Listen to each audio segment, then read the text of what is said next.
Pasok na ang Cleveland Cavaliers sa conference finals after nilang i-demolish yung Detroit sa Game 7. At least si James Harden consistent. 9 points, 5 rebounds, 6 assists, 2 out of 10 mula sa field. Si Donovan Mitchell naman, 3-1 na sa Game 7 na meron naman siyang 26 points, 6 rebounds at 8 assists. Niyari ng dalawang big man ng Cavaliers ang Pistons na may combine silang 44 points, 19 rebounds, 3 blocks, 3 steals, sina Jarrett Allen at Evan Mobley. Makakalaban ng Cavaliers ang Knicks at first time kay Donovan Mitchell na makakaabot siya ng conference finals. Hindi na siya banderang kapos. Mukhang epekto rin ng labanan ng sumpa nilang dalawa. Nilabanan ng sumpa ni Donovan yung sumpa ni Harden. Based naman sa mga write-ups, hindi agad nila ma-preview kung ano mangyayari sa series ng dalawang teams. Dati kasi sinabi agad nila na Knicks ang mananalo kontra sa Philadelphia. Ngayon, mukhang naging unpredictable. Meron pa rin naman mga pumabor sa Knicks dahil times 2 ang Cavaliers kapag nanalo sila sa series. Ang pagbabasihan kasi doon kung paano gumalaw ang series ng Cleveland kasi mukhang nahirapan sila doon. Ang Knicks matagal na kasi naghihintay kung sino makakatapat nila sa East Finals. One step away na lang sila bago makapasok ng Finals din. Mukhang nanganganib din yung 500 ko sa Knicks. Makapasok lang sila sa Finals, okay na kahit matalo Kung pagbabasihan kasi yung dalawang nakaraang series ng dalawang teams, mas pinapaboran kasi ngayon ng Knicks kahit papaano dahil inabot ng 6 game yung first round nila, inabot naman ng sweep yung Philadelphia sa second round. Ang Cavaliers dumaan ng dalawang Game 7 series. Sa history pa naman, yung dumaan ng dalawang sunod na Game 7 or umabot ng Game 7, hirap makapasok ng finals or mag-champion. Ang pinaka last time kasi na nangyari yun, 2008 pa ata, Boston Celtics. Ang Cavaliers na-challenge sila sa playoffs dahil ang kalaban nila mga defensive team tulad ng Toronto at Detroit. Ang Knicks naman ang nakakalaban nila mga offensive team tulad din ng Philadelphia at Atlanta.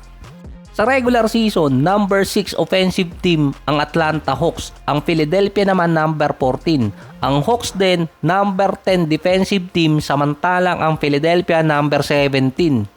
Ang Cavaliers nakakatapat nila tigasin sa defense. Ang Detroit number 2 sa buong NBA sa defense behind sa Thunder. Ang Raptors naman number 5 behind dito sa San Antonio at Boston Celtics. Walang team na nakakalaban ng Knicks na matindi sa defense. Yung Cavaliers pa nga parang mid-tier defensive team dahil number 15 sila. Ang Knicks number 7 defensive team dahil kina OG, Miguel Bridges at Josh Hart. Parang sa stats, mas better pa rin yung Knicks Sa head-to-head matchup naman, ang Knicks 120 points, 44 rebounds, 26 assists, 8 steal, 51 and 32%. Ang Cavaliers 110 points, 42 rebounds, 22 assists, 8 steal at nasa plus 10 agad ang Knicks sa points per game. Sa playoffs, ang Knicks din ang isa sa top team behind sa Thunder pagdating sa offensive rating at sila din ang number 2 defensive rating team behind San Antonio. Sa Cavaliers naman, mostly naging issue nila road games. Mababa kasi ang net rating nila kapag naglalaro sila sa road games or home court ng kalaban. Ang Knicks ngayon ang may home court advantage. Sa mga website pa nga, malaki ang bigayan sa Cavaliers kung maglalaro sila sa home court ng Knicks tapos sila ang mananalo. Base yan sa SportsDime. Tinawag pang heavy reliance sa 3-point area ang Cleveland. Pang number 4 sila pagdating sa 3-point attempts. 12 out of 37 sa playoffs. Kaso nga lang ang Knicks 13 out of 32. Mas better shooter ang Knicks mula sa beyond the arc kontra sa Cleveland. Sa frontcourt, lamang naman ang bahagyado ng Cavaliers si Jarrett Allen at Evan Mobley. At least yung makakatapat ngayon ni Towns hindi na nagpa-flop. Sira yung laro niya nung second round Babalik din di umano si OG Anunoby na base sa report hindi katulad nung nangyari sa kanya noong 2024 yung hamstring injury. Ready to go na itong si OG sa conference finals pero parang duda ako dyan. Heavy minutes kasi yung Knicks lalo na si OG at Josh Hart. Parang ihi lang yung pahinga. Kung si Towns nga hindi na foul trouble sa Philadelphia, malamang babad din sa laro. Merong 8 players ang Knicks na pinilalaro nila ng 15 minutes pataas. Ang Cavaliers 9 players. Yung isa na yon malaking difference na. Si Jalen Brunson may average sa playoffs na 27 points, 3 rebounds, 6 assists, 48 and 41%. Si Towns medyo ng lambot, 17 points at 10 rebounds per game. Ang pinaka best player kasi ng Knicks si OG. kahit pa mas mataas yung average ni Bronson dahil si OG meron 21.7 rebounds, 2 steals, 62% sa field at 54% sa 3-point area. Ang Cavaliers walang nakakalaban na team na merong ganyang player. Mostly palyado yung all-star, si Brandon Ingram sa Raptors, si Jalen Duren naman sa Pistons.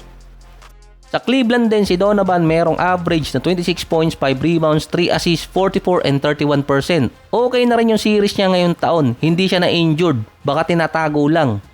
Si Harden naman merong 20 points, 5 rebounds, 6 assists, almost 5 turnover per game pa. Nag-a-average pa ang Cavaliers ng 14 to 19 turnover points. Ito yung binibigay nila sa kalaban. Base pa sa stats, si James Harden na bibigyan niya ng 4.5 to 5.5 points per game ang kalaban dahil sa kanyang turnover. Kaya based din sa mga write-ups, too early to predict dahil na-test na kasi ang Cavaliers sa dalawang nakakalaban nilang defensive team. Based naman sa stats, lamang yung Knicks kontra sa Cleveland. Pero yung isa doon, yung pinagbasihan pa nila yung last game sa regular season ng Cavaliers at Knicks dahil yun ang time na naglaro na si James Harden sa Cleveland at tinusta ni Harden sa 3-point area yung full force na Knicks.